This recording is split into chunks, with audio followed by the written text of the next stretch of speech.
Uma das coisas que mais alegra o teu coração é fazer com que nós enxerguemos a Ti, Senhor. Por isso, nessa manhã, diante de tudo que já ouvimos, celebramos, intercedemos, nós te pedimos que o Senhor escancare os nossos olhos para enxergarmos quem o Senhor é. Porque não tem sentido, Senhor, nós sermos cristãos e não te vermos, Senhor. Não tem sentido nós professarmos sermos cristãos e não termos desejo por Ti, Senhor. Por isso nós abrimos o nosso coração, o nosso entendimento, para que sejamos levados a Ti, Senhor. Faz isso em nosso coração, em nome do Teu Filho Jesus, amém. Amém, meus irmãos e irmãs, nessa manhã eu quero compartilhar com vocês esse tema, como ver Deus em minha vida. Você deseja ver Deus na sua vida? Sim. E eu quero começar a palavra de hoje com algumas afirmações, e eu quero que você pense e responda se você concorda ou se você discorda com essas afirmações. Mas antes mesmo de mostrar essas perguntas, essas afirmações, se você não esteve no culto da semana passada, eu quero recomendar fortemente que você assista esse culto. Nós temos uma dinâmica aqui na nossa igreja que eu ainda não consegui entender, que as pessoas às vezes vêm uma vez por mês na igreja. Uma ou duas vezes por mês, é uma coisa que não bate na minha cabeça. A gente sabe que tem intercorrências, mudanças, agenda. Só que meu irmão, minha irmã, isso aqui é a tua família, amém? Você está aqui, você sempre está crescendo, você sempre está aprendendo, mas você também pode estar servindo e se envolvendo mais. E eu quero fazer esse reforço amoroso, porque a mensagem da semana passada foi provocadora. Enquanto eu estava ouvindo a mensagem, eu falei, Senhor, como os meus desejos são de um coração insatisfeito. Alguém mais chegou a essa conclusão durante a mensagem? Meu Deus, eu cheguei na célula sexta-feira lá em casa, e eu falei, gente, no culto eu fiquei revoltado, porque eu só conseguia lembrar de desejo de coisa que me falta. E isso foi um processo no meu coração essa semana, mas não vou testemunhar aqui hoje, mas ouça a mensagem da semana passada. Com certeza vai desafiar e abençoar o seu coração. Quero que você responda aí para você mesmo se você concorda ou discorda com essas afirmações aqui. Ser puro é não cometer certos pecados, principalmente os sexuais. Uma pessoa pode ser pura, mesmo tendo um passado bem sujo. Ser santo é ser alguém quase perfeito, que quase não erra. Pureza tem mais a ver com o que ninguém vê do que com o que todo mundo vê. Deus se importa mais com a motivação do coração do que só com a aparência certa. E a última afirmação: é possível fazer algo certinho por fora, mas impuro diante de Deus. Não estou falando que essa afirmação é sobre você ou sobre mim, estou falando que são afirmações que às vezes quando a gente pensa nesse assunto de santidade e pureza, pode passar na nossa mente. Passa ou não passa, gente? E eu quero conversar com você nessa manhã sobre pureza e santidade. Você percebe como a gente tem ideias bem diferentes sobre o que é ser puro ou santo? Eu cresci bastante com a ideia de que ser santo era ser algo quase que perfeito. Alguém também já teve essa ideia já? Quando você fala em alguém santo, você fala, meu Deus, só Jesus. Não é verdade? Ou talvez se você veja de uma tradição católica, quando você imagina num santo, você pensa em alguém que foi canonizado, em alguém que fez um milagre, né? E aí tem todo aquele processo da igreja católica que para confirmar tudo mais, e então transformar aquela pessoa num santo, né? A beatificação disso. Só que pureza tem menos a ver com o nunca errar e mais com um coração alinhado com Deus, com desejos santificados e uma vida que glorifica a Ele em tudo. Como nós ouvimos na semana passada, o nosso coração desejar é algo que Deus criou. Não é errado o desejo. O problema é que no pecado, o nosso desejo e o objeto dos nossos desejos foi corrompido. Então nós começamos a desejar coisas que Deus nunca quis que nós desejássemos. É simples assim. Não é muito complexo. Mas, quando nós falamos de santidade e de pureza, ela está muito atrelada ao nosso coração, e a gente tem falado exatamente sobre uma nova mente e uma nova vida. E se a mente está totalmente ligada ao nosso coração, a gente precisa perceber que a pureza é uma questão do coração. Repete comigo essa frase: pureza é uma questão do coração. Davi falou isso lá no Salmo 24. Olha o que Davi disse: a terra e tudo que nela há são do Senhor. O mundo e todos os seus habitantes lhe pertencem. Pois sobre os mares ele edificou os alicerces da terra, e sobre as profundezas do oceano a estabeleceu. Davi começa mostrando a grandiosidade, poder, soberania de Deus. E aí então ele muda o tom do salmo e ele começa a falar: então, quem pode subir no monte do Senhor? Quem pode subir onde tem esse Deus Todo-Poderoso, que tudo pertence a Ele? Quem pode?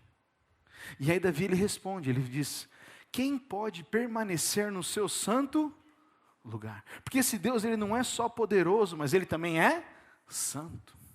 E aí ele responde: somente os que têm as mãos puras e o coração limpo, que não se entregam aos ídolos e não juram em falso. Eles receberão a bênção do Senhor e a justiça do Deus da sua salvação. São esses os que te buscam e adoram em sua presença, ó Deus de Jacó. Davi, ele mostra a grandeza de Deus e logo depois ele fala: quem pode? Porque o Davi, ele tem um desejo de estar continuamente com o Senhor. O grande desejo, o grande almejo do coração de Davi é construir um local para Deus habitar continuamente no meio do seu povo. Tanto que a Bíblia fala que ele tem o desejo de construir o tabernáculo. E aí Deus fala: não, isso vai ficar para o teu filho, é Salomão que vai construir. Mas qual que é o contexto desse Salmo 24? Ele foi escrito por Davi quando ele está caminhando, ele está saindo da casa de Obed-Edom para Jerusalém. Eles tinham reconquistado a Arca da Aliança que foi roubada por um povo inimigo. Só que no transporte da arca de volta para Jerusalém, houve um acidente e algumas pessoas morreram no transporte da arca. Porque a presença de Deus era tão santa que as pessoas que encostaram na arca acabaram morrendo. Trágico acidente. E aí então Davi olha aquilo, vê aquela situação, a arca então, a Arca da Aliança, na Antiga Aliança, na Antiga Aliança, no Antigo Testamento, representa a presença de Deus. A presença de Deus está naquele lugar, santa presença de Deus está naquele lugar. E então quando aquelas pessoas morrem porque não estão conduzindo, transportando literalmente da maneira correta a arca é colocada na casa de Obed-Edom. E ela fica ali, e a Bíblia fala que enquanto a arca ficou na casa deles, a presença do Senhor, prosperidade habitou, eles foram hiper abençoados, aquela família. E então Davi vai e busca o Senhor, e aí então ele encontra que a arca deveria ser transportada de uma certa maneira, deveria ser transportada em santidade. Por quê? Guarda isso, meu irmão, minha irmã. Presença de Deus se desfruta em santidade. Presença de Deus não é um arrepio por conta de uma música bonita. Presença de Deus não é uma palavra que vem de encontro às nossas necessidades. Presença de Deus, ela não pode ser comparada a qualquer experiência de emoção humana. Mas só desfruta da presença quem é santo. E então Davi entende isso. A Arca da Aliança, onde habitava a presença de Deus, estava na casa deles. E na medida que Davi agora traz a arca da maneira correta, seguindo lá todas as instruções que já continham na Bíblia, ele começa a louvar. E esse cântico que nós lemos, esse Salmo 24, ele está cantando conforme ele está andando diante da arca, enquanto a arca está saindo da casa de Obed-edom até Jerusalém. E quando ele começa a louvar, ele começa a perceber que para estar com o Senhor precisa ser puro, limpo e santo. Ele tem uma experiência trágica. Mas aquilo faz com que ele entenda, peraí, a presença do Senhor, portar a presença do Senhor, levar a presença do Senhor, no caso dele, não é algo que pode ser feito de maneira leviana, de qualquer jeito. O que significa então mãos limpas e coração puro? As mãos é aquilo que eu fiz, é aquilo que eu faço, são as atitudes, decisões e escolhas. E o que é o coração? O coração são as intenções, são os desejos, são as motivações. O Charles Spurgeon, pastor britânico, ele falou isso, ele fala, mãos limpas não são suficientes, a menos que estejam conectadas a um coração puro. Pois o nosso coração é mais verdadeiramente aquilo que somos do que as nossas mãos são. Poeira no coração, lança pó nos olhos. É um livro devocional do pastor Charles Spurgeon, um comentário que ele tem sobre Salmos, e ele fala isso, eu falei que eu vou ter que transcrever esse trecho aqui, porque é muito poderoso. O estado do nosso coração afeta a maneira como nós enxergamos. Nós já temos ouvido isso nessa série muitas e muitas vezes. Só que Davi, ele fala, não adianta ter somente mãos limpas para desfrutar da presença. Então não é só sobre fazer boas obras ou fazer coisas positivas, boas, que me garantem a presença de Deus. Mas o que garante a presença de Deus, e mais do que isso, não só desfrutar da presença, mas lembra do Salmo 24, permanecer, repete comigo, permanecer, porque a gente pode desfrutar, da presença de Deus, mas permanece quem tem mãos limpas e coração puro, e essa é uma grande diferença. Nosso coração é muito mais do que nós somos, do que aquilo que nós fazemos. Então, quando o nosso coração está impuro, os nossos olhos se tornam impuros. E os nossos olhos são a maneira pela qual nós vemos e contemplamos a Deus. Então, ver a Deus não é uma promessa futura, gente, mas é um modo de viver. Jesus mesmo, quando ele estava lá no Sermão da Montanha, em Mateus 5, ele falou isso, ele falou assim, ó, felizes os que têm coração puro, pois o quê? Verão a Deus. Jesus, quando aconteceu aquela situação de Obed-edom, da arca, aquela situação brutal ali, Jesus estava lá com Deus, ele viu aquela situação. Jesus é santo. E quando Jesus vai ensinar sobre o reino de Deus, que tem um rei, que tem a presença do rei, ele fala para você desfrutar de enxergar a Deus, olhe para o seu coração. Eu tenho que olhar para o meu coração. O escritor de Hebreus, ele vai construir em cima da mesmo ensinamento de Jesus. Ele vai falar, vocês precisam se esforçar para viver em paz com todos e procurem ter uma vida santa, sem a qual ninguém verá o Senhor. Então, ver a Deus não é sobre um lugar, sobre um monte, sobre um culto, mas o ver a Deus está atrelado ao meu e ao seu coração. Quantos estão comigo aqui? Amém? Então, ver a Deus está muito conectado ao estado. Meu coração está puro ou meu coração está impuro? Mas, Gustavo, a Bíblia não fala que eu já fui purificado por Jesus? É verdade, a Bíblia fala. Olha que ele diz 1 João 1,7. Mas se vivemos na luz como Deus está na luz, nós temos o quê? comunhão uns com os outros, e o sangue de Jesus, o seu Filho, nos purifica de todo pecado. Hebreus 10, pois a vontade de Deus era que fôssemos santificados pela oferta do corpo de Jesus Cristo de uma vez por todas.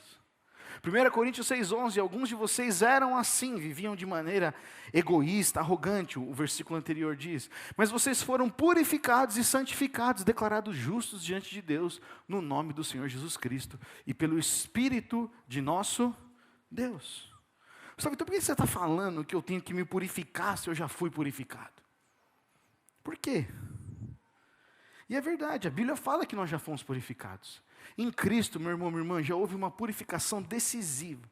A Bíblia vai falar que nós nos tornamos santos por causa do sacrifício de Jesus. Todo aquele que crê em Jesus se torna santo. Santo aqui diz respeito ao quê? A ser separado. Você agora que crê em Jesus, você é separado para uma obra.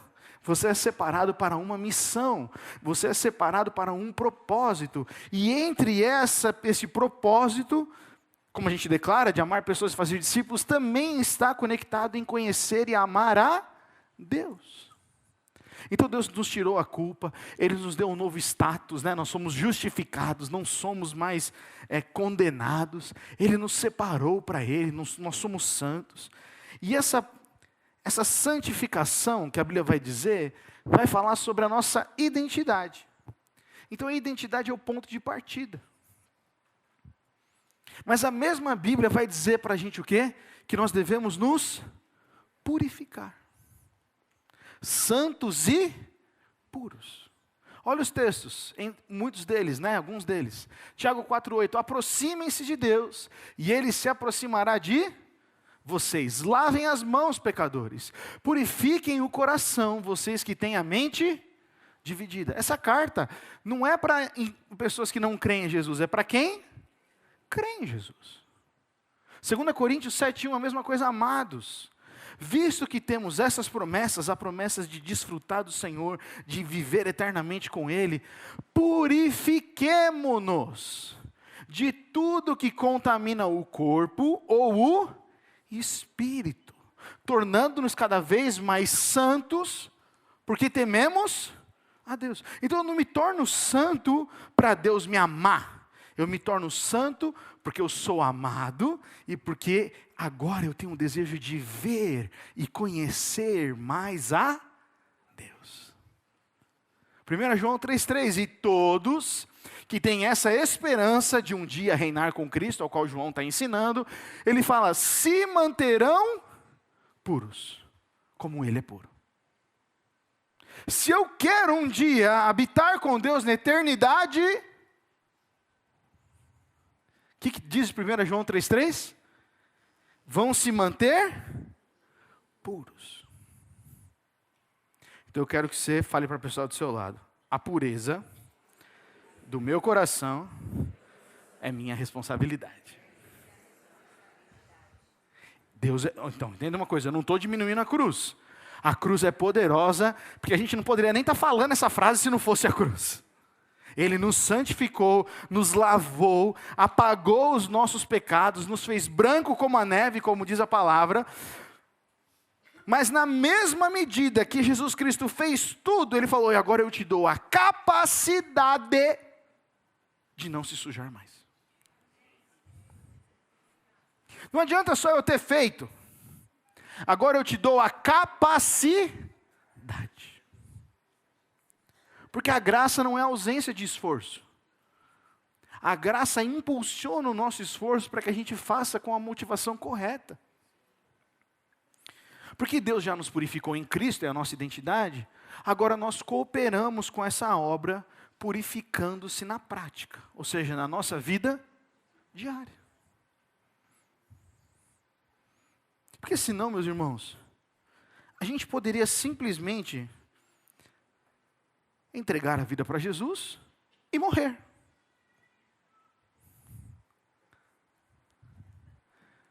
Agora, se nós temos aqui uma missão, se nós temos aqui um propósito, se nós temos aqui uma família, o Senhor quer que nós desfrutemos da sua presença. Agora, meu irmão, minha irmã, não banalize, nós não podemos banalizar e dizer que Deus está em qualquer lugar quando não há santidade.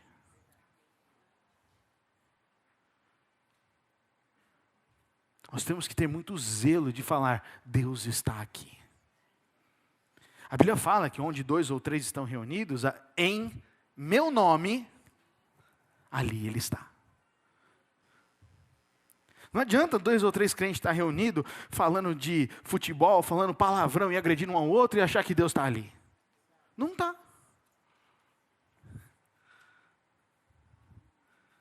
Ele está quando nós nos reunimos em seu nome.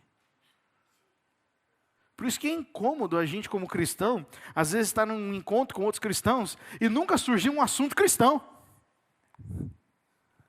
Só sai besteira. Só sai comentário desnecessário. E nunca chega em algo espiritual. Que, meu irmão, não sei se você sabe, você que crê em Jesus agora, a Bíblia fala que nós nos tornamos um ser espiritual. Então a gente enxerga as coisas de uma outra maneira. Não dá para esperar, não dá para depois de encontrar Jesus, viver da mesma forma. E aqui eu não estou falando de viver de mãos somente, eu estou falando também de coração. Não, beleza, eu vou na igreja agora, então eu faço isso. Mas o meu coração não está ali. Não adianta nada para Deus. Por que não adianta nada, Gustavo? Porque lá no Antigo Testamento, Deus deu uma broncaça no povo de Israel. E Ele falou, suas palavras me adoram. Vocês fazem lá o sacrifício dos animais. Mas o coração de vocês está longe de mim. Afastado de mim. Então, meu irmão, minha irmã, se Deus já nos deu um novo coração, a gente precisa mudar algumas coisas. Olha o que diz o 1 Coríntios 10:31. Portanto, quer vocês comam, quer bebam, quer façam qualquer outra coisa, façam para a glória de Deus. A decisão de fazer tudo para a glória de Deus é a minha cooperação. É o resultado do meu coração puro. Esse versículo sempre me incomodou. Por que eu tenho que comer para a glória de Deus? Não parece uma coisa espiritual? Parece. Parece ou não, gente? Não. Beber parece uma coisa espiritual? Não. Paulo dá um exemplo de 2 coisas que todo mundo faz. Ele está falando, lê a Bíblia? Não, porque ele sabe que não é todo mundo que faz. Mas comer e beber, todo mundo faz. Ele está falando, vocês que nasceram de novo, se vocês comam e bebem, ou qualquer outra coisa que vocês têm que fazer para a glória de Deus. Então a decisão, meu irmão, minha irmã, presta atenção nisso. A decisão do que aquilo que eu como glorificar a Deus é minha. Eu não estou falando de glutonaria. Eu estou falando de responsabilidade. Aquilo que eu escolho comer ou beber, ou glorifica ou desonra a Deus.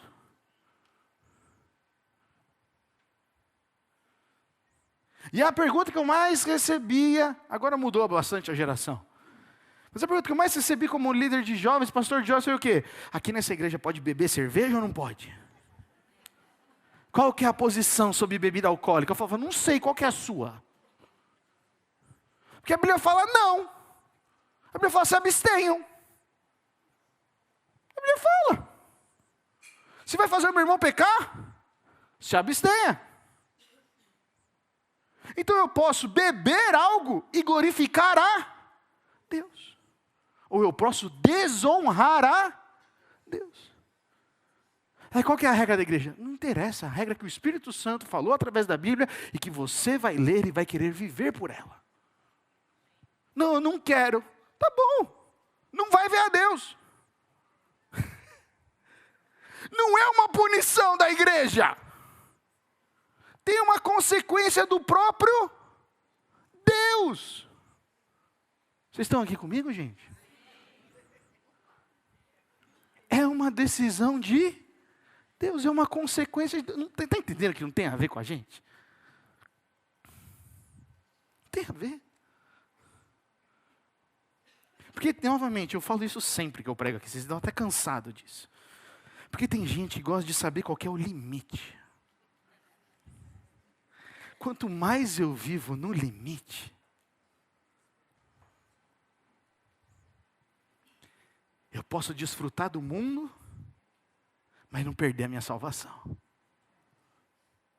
Quem anda no limite, nunca desfruta da presença de Deus. Quem vive no limite do pecado, nunca desfruta da presença de Deus. Porque Deus não, gente, Ele é santo. Ele é santo. Por isso eu preciso santificar, meu irmão, minha irmã, o quê? Os meus desejos. Eu tenho que desejar de uma posição de satisfação em Cristo e não de falta, que foi o que nós ouvimos semana passada. Olha comigo aqui, o coração impuro é igual o desejo desordenado, que é igual a uma visão embaçada de quem Deus é. Não é que você não crê em Deus, entende? Mas eu e você nunca desfrutamos realmente de enxergar quem Deus é. Você está numa situação que parece que Deus não está presente, mas Ele está. Mas porque o nosso coração está impuro e os nossos desejos estão desordenados, a gente começa a questionar se Deus está naquele lugar ou não. Um coração contaminado, ele distorce desejos, e desejos distorcidos nos cegam para Deus. Por isso que a pureza e a situação do nosso coração afeta completamente como nós enxergamos a Ele. Então, um coração impuro, gente, não é só pecado sexual, é coração dividido, cheio de idolatria e apego a coisas deste mundo. Porque né, quando você fala de impureza, a pessoa sempre pensa, qual é o pior pecado que uma pessoa pode comentar? Como pode fazer? E ela pensa nisso. Mas gente, para você tornar uma água impura, você precisa de 10 quilos de barro? Não. Você pode, às vezes, se nós estamos falando de pureza, você pode colocar uma gota de álcool. Ninguém vai ver, mas aquilo não é mais puro.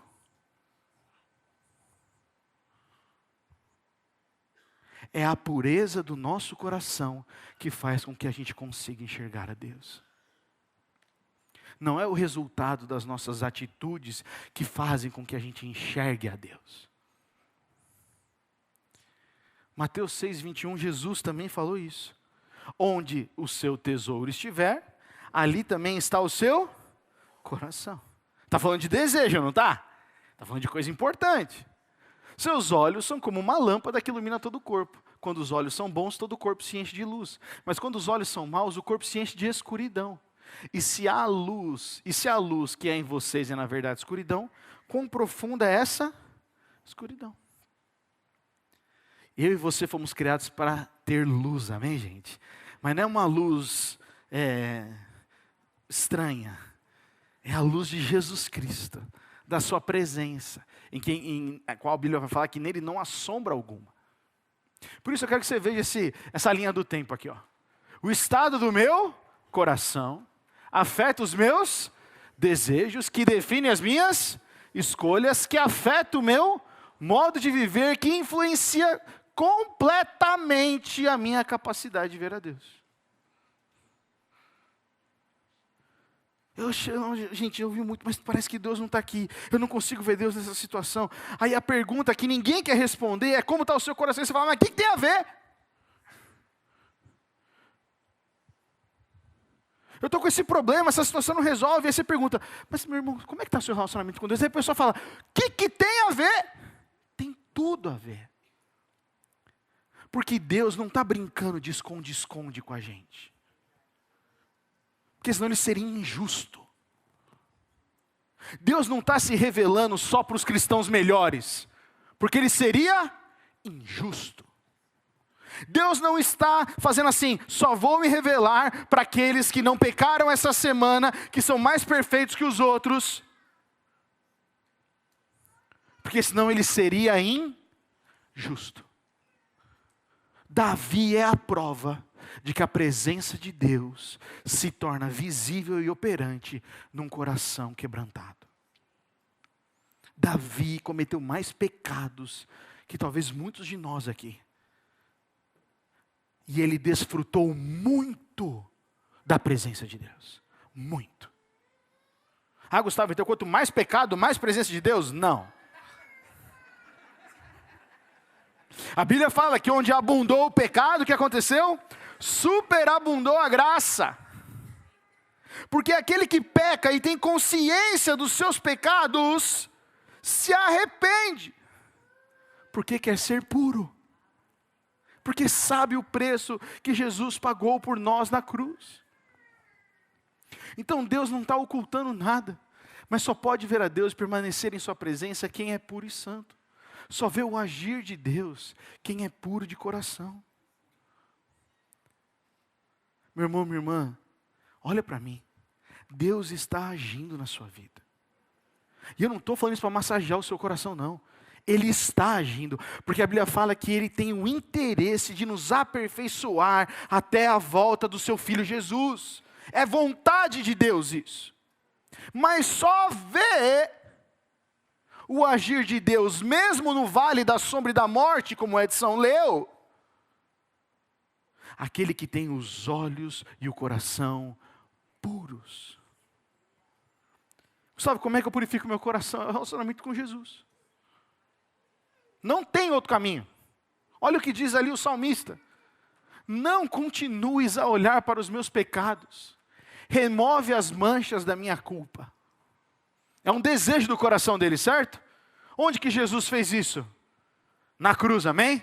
Aqui o salmista não está desfrutando da cruz. Ele não nasceu de novo, porque Jesus Cristo ainda não tinha vindo. Então ele está clamando. Ele está falando, não olhe para os meus pecados. Remove as manchas da minha culpa.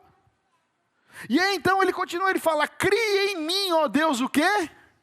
Um coração puro e renova dentro de mim um espírito firme. Não me expulses da tua presença. Ó de novo atrelado à presença. E não retires de mim o teu Santo Espírito. Restaura em mim a alegria da tua salvação e torna-me disposto a ti obedecer. Esse texto aqui dá para ficar meia hora nele.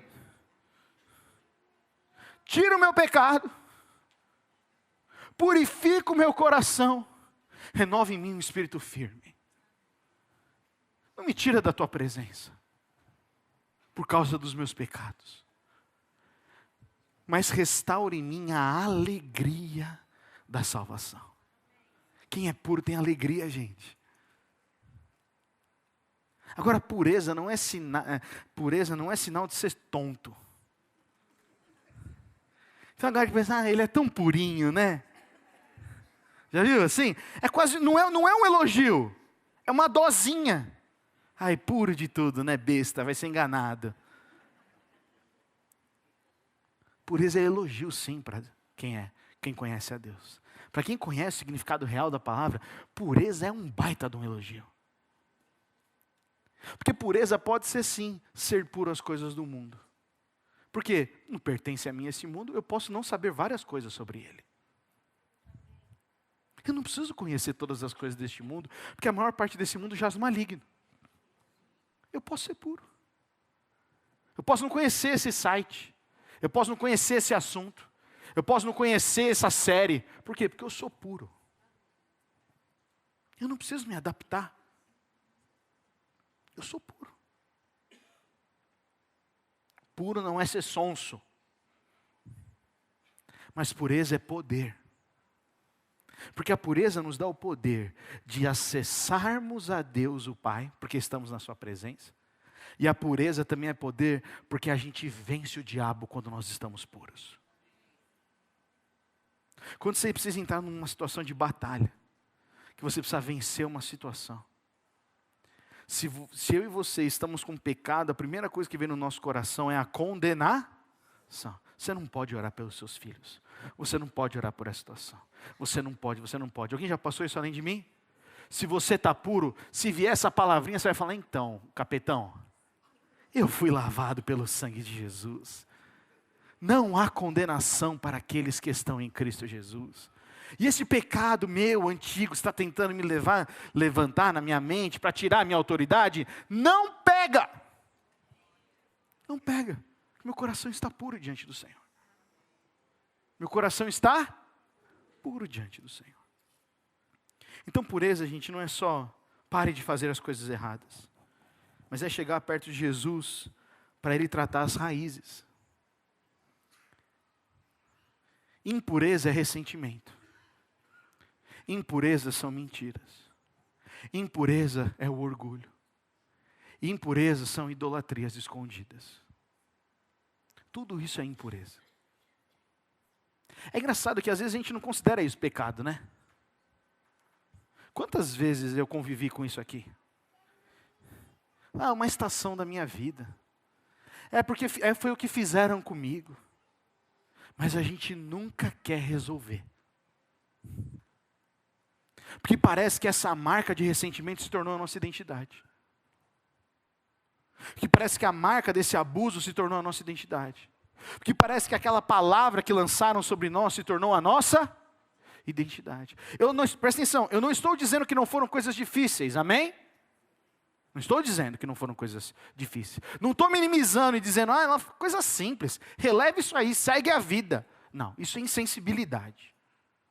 Estou dizendo que, pelo que a Bíblia diz, nada disso tem o poder de definir quem nós somos. Pela Bíblia. A psicologia pode vir e falar para você, não, é lógico, você é fruto do que aconteceu com você. A Bíblia fala, eu sou fruto daquilo que Jesus Cristo fez por mim. Eu sou fruto do que Jesus fez por mim. E por mais que eu carregue no meu corpo as marcas de um mundo caído, de pessoas gananciosas, de pessoas que tentaram me machucar, eu não vou deixar-me ser definido por isso. Gustavo, mas você não sabe o que eu passei, meu irmão, minha irmã, eu vou falar isso com muito amor. Jesus Cristo é maior do que aquilo que você passou. Porque se Ele não for maior, a cruz não valeu de nada. Se Jesus não é maior que o nosso ressentimento, que a marca do que fizeram contra nós, da mágoa que nós temos, a cruz não valeu, porque ela foi incompleta. Porque ela foi incompleta. Porque vai ter que ser a cruz mais 32 anos de remédio. A cruz mais 32 anos de psicologia. E, gente, eu não sou contra psicólogo, eu não sou contra tomar medicação. Só que eu estou falando que a nossa identidade parte de Cristo. Só que eu preciso abrir mão disso. Eu preciso falar, sim, Senhor, eu estou sendo orgulhoso. Sim, Senhor, eu estou guardando ressentimentos. Sim, Senhor, eu tenho esse ídolo no meu coração. Sim, Senhor, eu estou vivendo nessa mentira. Porque isso é impureza e afeta a maneira como nós enxergamos a Deus. E aí a gente começa a virar e falar besteira. Parece que Deus não me ama. Se Deus realmente me amasse, Ele faria isso. Só eu pensei isso, você nunca pensou isso, eu sei.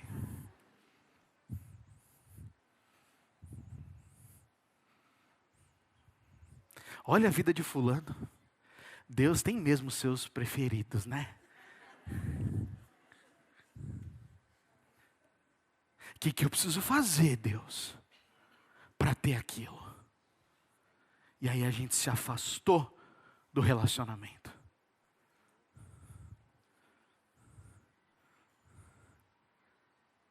Por quê? Porque Deus sumiu, gente? Porque Deus sumiu? Não. Porque o meu coração ficou sujo, impuro,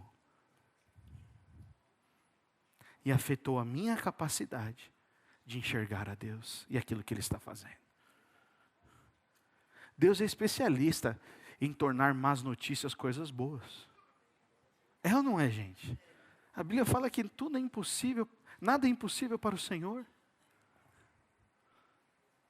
Não, como nós ouvimos o testemunho aqui. Vai ser assim mesmo. Vai dar errado mesmo. É isso que a gente ouviu no testemunho? Foi isso que a gente ouviu nesse testemunho dessa manhã, meu irmão, minha irmã? Não. Ela falou, eu vou crer. Eu vou declarar, de acordo com o que diz a vontade de Deus. Por isso que Colossenses 3 vai falar isso: tudo que vocês fizerem ou disserem, façam em nome do Senhor Jesus, dando graças a Deus, o Pai, por meio dele.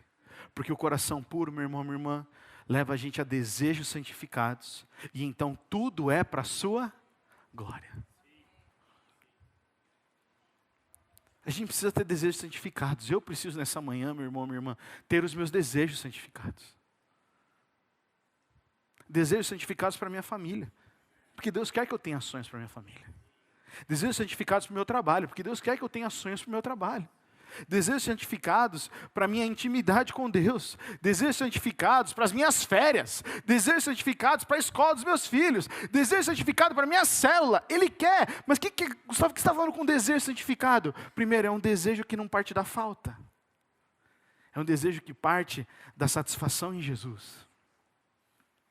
E é um desejo, meu irmão, minha irmã, que vem de um coração que está limpo e puro. Limpo e puro.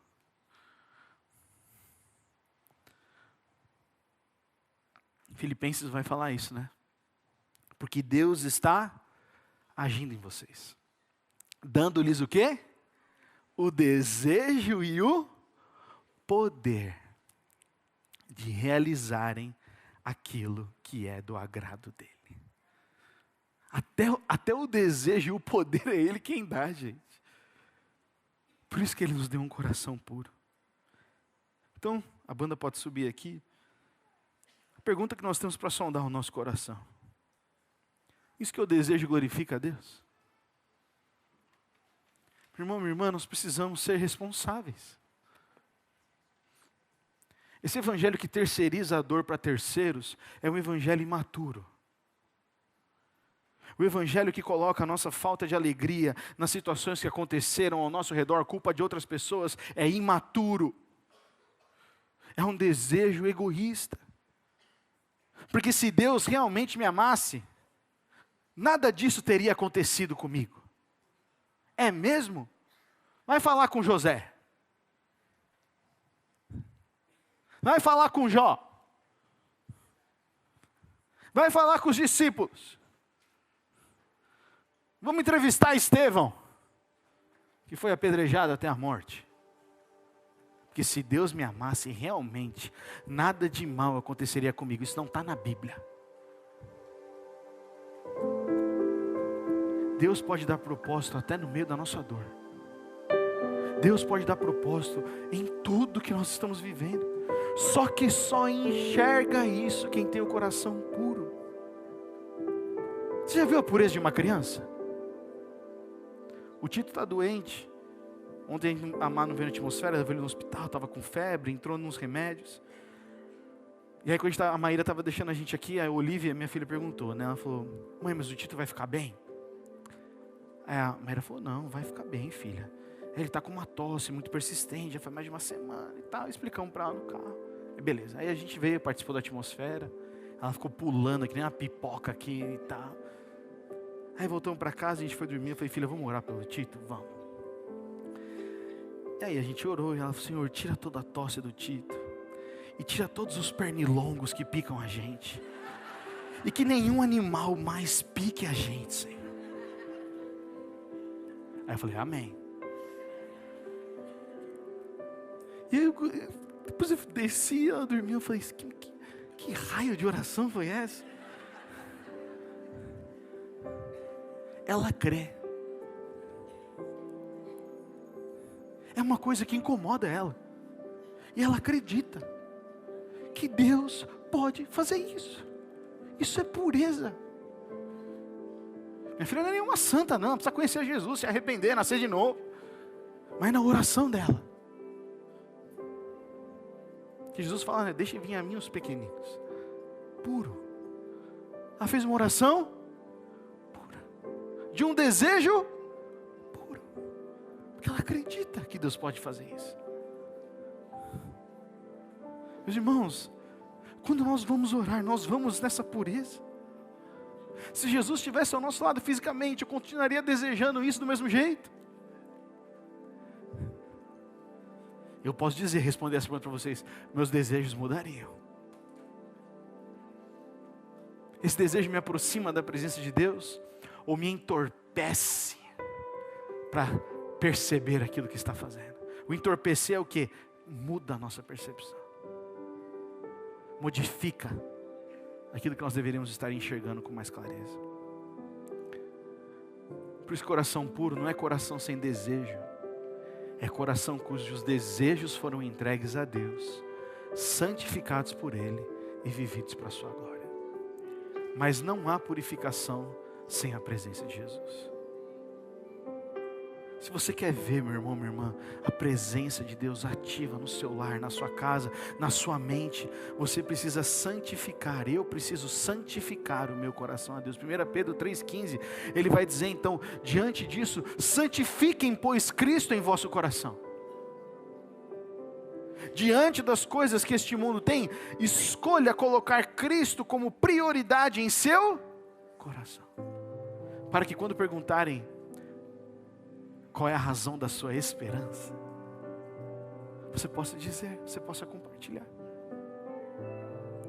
Nós já fomos, meus irmãos e irmãs, lavados no sangue, mas ainda precisamos deixar Jesus lavar os nossos pés todos os dias.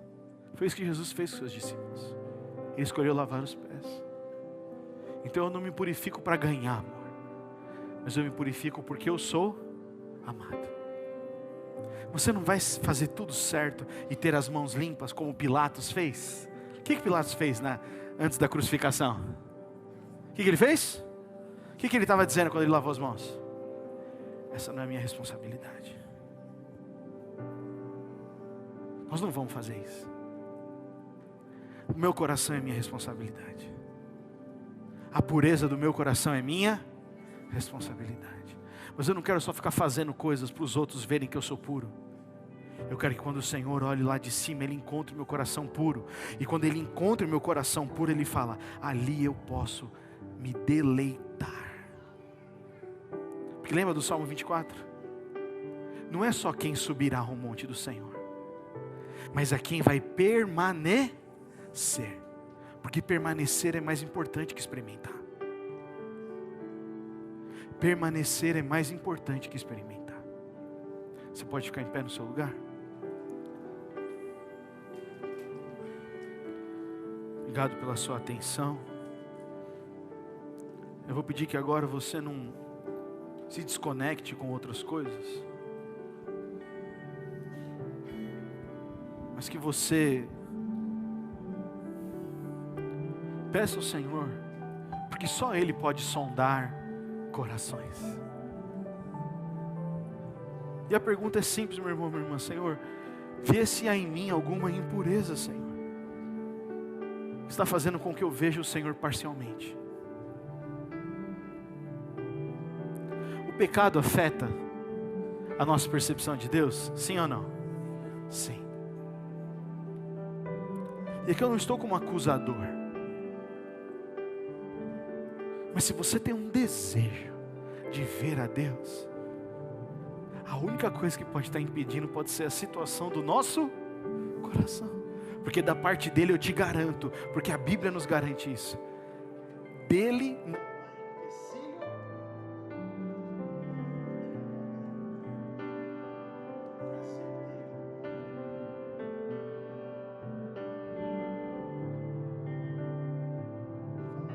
Pai, não está tudo bem. Eu quero limpar o meu coração. Feche seus olhos. Fale com o Senhor agora.